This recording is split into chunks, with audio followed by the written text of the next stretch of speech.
of the accidents are fatal. So there's a pretty good chance that pedestrians are going to survive. When you jump up to 30 miles per hour, that jumps up substantially to 45% of those people are actually going to die that get hit by the vehicle. And then there's another really dramatic increase when it goes up to 40 miles per hour, it jumps up to 85%. So the speed of cars, which ties back directly to the design of the streets, is something that needs to be thought about in terms of sort of achieving your long-term goals of sort of bicycling and walkability. I'm going to hand off to Rick Hall from Hall Planning and Design. Thank you, Dan. You're entitled to know a little bit about my background. I finished at VPI with a BS and CE and an MS and CE. Went to work for FDOT. Did MPO work at FDOT based on LOS. Left and worked for PBS&J and did TISs and DRIs, and then finally worked on a few T&Ds in the third quarter. Now, the scary thing is, how many of you actually understood what I meant? Not so good. We have too many acronyms going in our lives right now. But I did work for Florida DOT for about 10 years and did MPO planning, the longest range vision. And I can tell you, when I was there, I created more sprawl than anyone in this room. Because we would go for the green and white striped paper, and we would open it up, get a map, and they said, well, from 2107 to 2108, they would say 36,000, we'd say 6 lane, next. And they would read the next A and B node and the volume per day that the computer said we would have in the long-range forecast in 1985. And that's the way we developed street plans in the 70s. And it was a result of thinking that was in place in the 50s and 60s, after World War II, that nobody needed to walk anymore. Nobody wanted to walk anymore. And for those of you that have access to the Journal of American Planning Association, JAPA it's called, there's an excellent article in the spring version of that explains how we got to freeway construction in the United States, the whole interstate system. There were thoughts on how to get around our urban places that were evolving in the 30s, 40s, and early 50s in a more civilized way, which included transit and walking and bicycling as well as automobiles. But when the overwhelming power of the 90%, 10% funding came out of Washington, all of those other plans just kind of were swept aside. And it was then all auto and truck, all motor vehicle mobility was the major consideration for transportation in American urbanized areas. So there has been, though, a rejuvenation of the traditional patterns and compact forms of land development and its corresponding transportation paradigm for not only motor vehicles, cars and trucks, but the 3 forgotten modes of walking, bicycling, and transit. Now you have bicycling going on, especially in your downtown area, that is tremendous. Dwayne Carver in the back there works for me. We both live in Tallahassee, Florida. Dwayne actually has time on his resume where he worked for a transit authority, a transit operation, and did transit planning. And he's also a trained bicycle instructor. So he's got these different modes under his belt. And we got so tired of taking pictures of people bicycling around in your downtown. It's really a delightful place to view that. We feel strongly that there are several principles in operation here.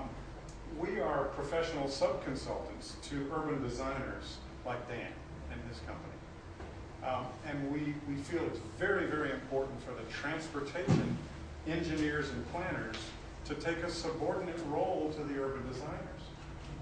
We call it LU1 TR2. We do a bumper sticker, LU1 TR2. Do the land use vision first and the transportation second when you're in the planning mode like you are with this study and with your other major update. If you do it the other way, which I was doing with Florida DOT in the 70s and early 80s, you say, well, we have these arterial spacings at a half a mile, and we got the collectors and the locals, and this is the way, and then you hand that to Dan and say, now go ahead and see what you can do with this in the way of creating wonderful urban places. We have just tied his hands behind his back and cut off one leg.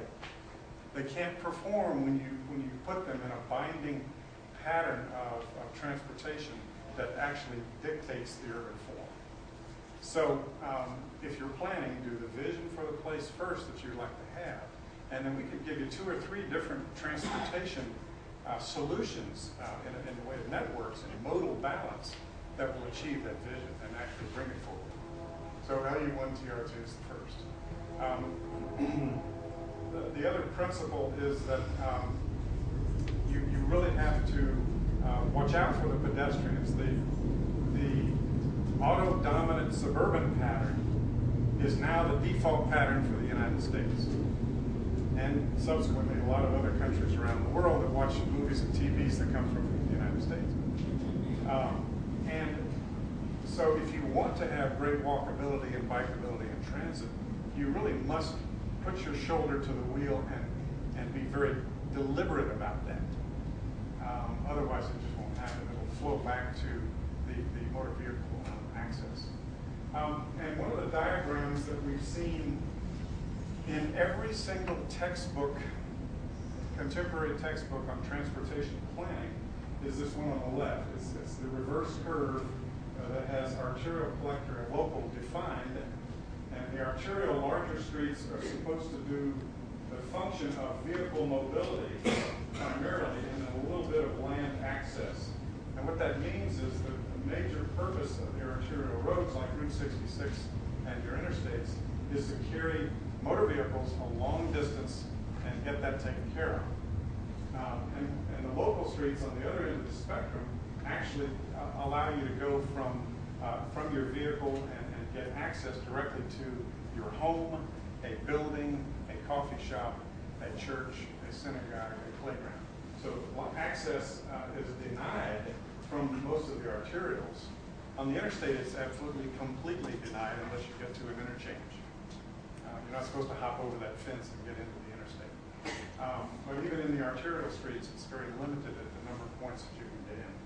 And then the collectors simply connect you between the arterials and the local streets. We've been studying this for about 15 years, and I knew that there was something about this diagram that was anti-walkability. For one thing, it's only vehicle mobility. There's not a pedestrian mentioned really in this whole functional setup. What we want to do is have that remain for the rural areas. And nobody wants to walk from one rural area to another rural area. If they want to go from one farm over to another farm, they don't walk. They either drive in their pickup or they get on an ATV or a horse or something, you know. Which reminds me that when we're talking about walkability, there are at least 2 major types of walkability. There's destination walking and recreation walking. I talk to people that are in a suburban pattern, like the T3 pattern we talked about earlier, and they say, well, people walk in my neighborhood all the time. And I say, well, what are they wearing? I say, well, they're in their jogging shoes and their t-shirts, and they're out walking for their health, for their fitness, or they're cycling for their health and fitness. And that's really good. We need to do a lot more of that. The difference, though, is from recreation walking to destination walking, you're actually going from point A to point B, and you're going to stay there for a while. You go in a building. So you're dressed more appropriately to meet with someone else and go to a cafe or go to some other office or some use. So the destination walking is the one that will replace a car trip from A to B. And the recreation walking, you go out one door and you may go 6 miles, but you come right back in that same door. So when we're talking about walking, it's mainly that origin destination walking we're talking about. So we would like to see for the more compact portions of the urban area, the compact building patterns of mixed use, we'd like to see the arterial collectors and locals each have almost equal representation of their their function being land access and mobility for all modes. And this is a pretty subtle looking difference between these two charts, but for the Federal Highway Administration and most transportation engineers, this is revolutionary doctrine. Okay? This is a very big deal. And we're trying to get this changed in Chapter 1 of the AASHTO Green Book right now for publication next fall, next spring. Then to describe the other characteristics of the difference between the general urban and the compact urban places, these are area types that would be defined. Your trip length would be long for arterials, medium for collectors, and short for locals, the way it's defined now in those manuals.